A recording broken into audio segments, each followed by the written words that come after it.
you guys have a problem cutting corn where it goes flying everywhere, right? Like you're cutting the kernels off and they go flying everywhere. They end up everywhere but in your bowl or on your plate or in your pan.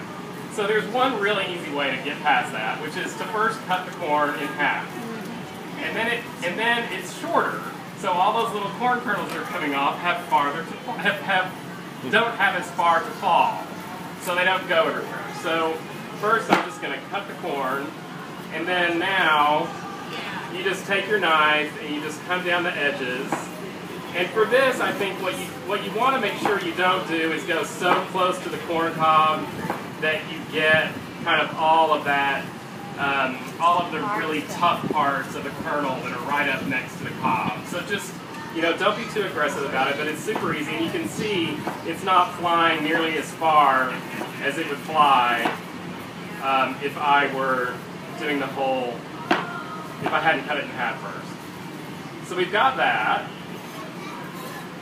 And then with the other cob, I'm going to keep these two things separate.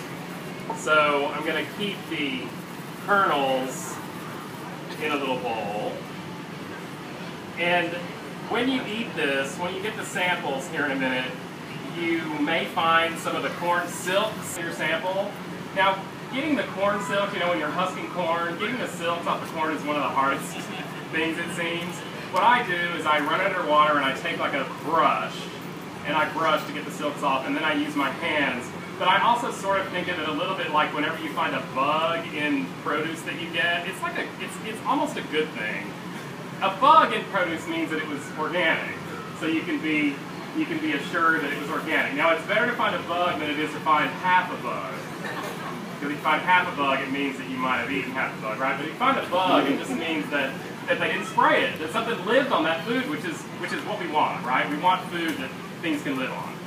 And with the corn silks, if I ever find a little bit of corn silk in a dish, I always think, well, at least I know that the cook actually used corn that was on the cob that had the whole husk on it, and at least they were cooking from scratch, and they weren't opening some big frozen package or, God forbid, can. So that's one of the cobs I pulled off the kernels, and the other one, I'm going to use this box grater, and I'm going to use the coarse side of the grater, and I'm going to take my other cob, and I'm just going to run it along the sides of this grater. Now, if you could see inside this right now, if this were such a fancy setup that there was a mirror and all that set up above me, you'd see that I was getting a decent amount of liquid in here. Some liquid is even coming onto my cutting board. And basically what it's doing is it's not taking each kernel off, it's pulling all that pulp out. And this is basically the sauce. So that's that. And this can go in my other bowl. Got this nifty grater that has a bottom to it. I'm getting one of those. And you can see that it's all wet, much wetter than the kernels from the corn that are separate. So those are the two basic elements of my sauce. And while that's cooking, I'll tell you another fun thing to do with corn, which is I love not wasting things. I really try not to waste things. And I was telling you about veggie stock recipes I have coming in the post next week. Well, one that's already there that I did a couple years ago was for corn broth. And what you do is you take these, I don't have them here, but you also take the husks, and you even put in the silks.